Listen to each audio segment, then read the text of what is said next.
U.S. forces targeted in Syria, F-16s and A-10s respond. Did you know that 2 U.S. soldiers and a civilian interpreter were killed in Syria in an attack carried out by an ISIS infiltrator who had managed to infiltrate the Syrian security forces just 2 months earlier? And that this attack occurred in the middle of a meeting between U.S. and Syrian commanders, jeopardizing the fragile alliance against terrorism? In this video, we reveal all the details of the devastating attack on December 13, 2025, the immediate military response with F-16 fighter jets, and the implications for the presence of 1,000 U.S. troops still operating in Syria. On December 13, 2025, during a coordination meeting between U.S. and Syrian military commanders at an outpost near Palmyra in central Syria, a gunman opened fire on the U.S. personnel. The attacker killed 2 U.S. Army sergeants and an American civilian interpreter before being killed by Syrian forces. The victims were identified as Sergeant Edgar Brian Torres Tovar, 25, of Des Moines, Iowa, and Sergeant William Nathaniel Howard, 29, of Marshalltown, Iowa, both members of the Iowa Army National Guard. 3 additional U.S. soldiers were wounded in the attack, along with several Syrian soldiers. The attack occurred at the entrance to a military outpost in the desert near Palmyra, the center of the fight against ISIS in Syria. The United States maintains approximately 1,000 troops in the country as part of Operation Resolute Support, the multinational campaign against the Islamic State, which was technically defeated years ago but continues to pose a persistent threat. Let's pause here to invite you to like and subscribe to the channel if you're enjoying the video so far. What makes this attack particularly disturbing is the identity of the perpetrator. Syrian forces revealed that the attacker, although affiliated with ISIS, had been recruited into the Syrian internal security forces just 2 months prior. This raises troubling questions about the vetting process and the infiltration of extremists into Syria's new security institutions. President Donald Trump responded immediately on social media, promising a very serious retaliation for what he described as an ISIS attack on the United States and Syria in a very dangerous part of Syria. Defense Secretary Pete Hegseth confirmed that the attacker was killed by Syrian forces at the scene. This incident represents the first deadly attack against forces Americans have been in Syria since the fall of Bashar al-Assad's regime in December 2024. The attack comes at a particularly delicate time, as Washington is trying to forge a new relationship with the Syrian government under President Ahmed al-Sharaa, who he previously led Hayat Tahrir al-Sham, a group formerly designated as terrorist by the United States.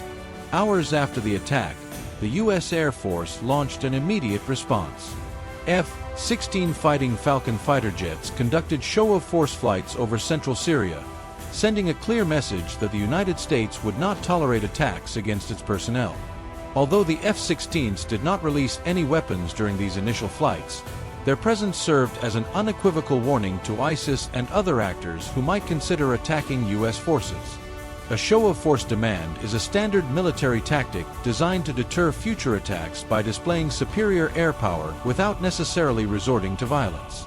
This response followed the pattern established in October 2023, when the United States used 2 F-16s with precision munitions to bomb weapons and ammunition storage facilities near Abu Kamal in response to a series of attacks by Iranian-backed militias against U.S. personnel in Iraq and Syria.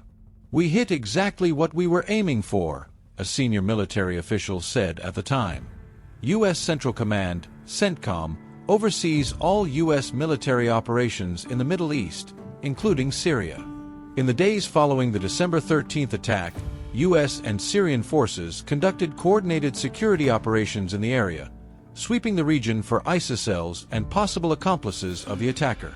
The Syrian Interior Ministry arrested at least 5 people in connection with the attack. Syrian authorities are investigating whether the perpetrator acted as a lone wolf or as part of a broader ISIS network. However, ISIS has not yet officially claimed responsibility for the attack, which is unusual for a group that typically capitalizes on such events for propaganda purposes. General Eric Kurilla, commander of U.S. Central Command, emphasized that the United States remains committed to the mission of defeating ISIS. "There should be no doubt. We will not allow ISIS to reconstitute itself and take advantage of the current situation in Syria," Kurilla said in a statement. All organizations in Syria should know that we will hold them accountable if they partner with or support ISIS in any way.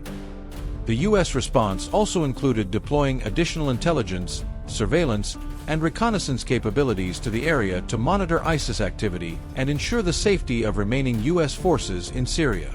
The attack has reignited the debate about the U.S. military presence in Syria and the viability of the anti-ISIS mission.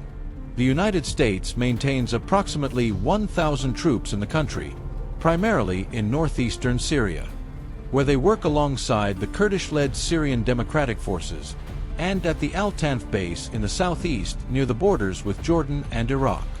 The official mission of these troops is to complete the job of defeating ISIS once and for all, prevent its resurgence, and protect the American homeland from terrorist attacks, according to Tom Barak, the U.S. Special Ambassador for Syria. However, critics argue that the U.S. presence lacks clear criteria for success. Talking about preventing the resurgence of ISIS is a way of saying that ISIS doesn't exist, notes Rosemary Kalanick of the think tank Defense Priorities. How do you know you've finished preventing the resurgence of ISIS? There are no criteria for judging when this mission is complete. This attack is eerily reminiscent of the so-called green-on-blue attacks suffered by U.S. forces in Afghanistan, where American troops worked alongside local forces but suffered casualties when elements of those local forces, compromised by extremists, attacked them. The situation in Syria reflects this same dilemma. The United States must collaborate with Syrian forces to fight ISIS, but those same forces are infiltrated by sympathizers of the terrorist group. Syrian President Ahmed al-Shara extended his condolences to President Trump and he unequivocally condemned the attack. On behalf of the Syrian Arab Republic, I extend my deepest sympathies to the families of the fallen soldiers and to the American people. Syria unequivocally condemns this attack and reaffirms its commitment to preserving stability and security in Syria and throughout the region, al-Shara declared. The Trump administration reduced the number of U.S. bases in Syria from 8 to 3 during 2025, with plans to eventually consolidate them into a single base at Al-Tanf. This base provides the United States with security reach that extends beyond the anti-ISIS campaign, including the ability to monitor Iran and serve as a launching point for surveillance and rapid reaction forces. U.S. officials had been warned by Syrian authorities that an ISIS attack against U.S. forces could be imminent. Reports indicate that this warning was not adequately heeded, though the exact circumstances remain under investigation. On December 18, President Trump met with the families of the 2 soldiers killed at Dover Air Force Base were repatriated. This solemn moment underscored the human cost of the U.S. military presence in Syria and the complexity of operating in a nation just emerging from more than a decade of devastating civil war. And that concludes our analysis of the deadly attack on U.S. forces in Syria and the military response. If you found this information informative and want to stay up to date on developments in the Middle East, counterterrorism operations, and U.S. military policy, please like this video and subscribe to the channel. Turn on notifications so you don't miss any content.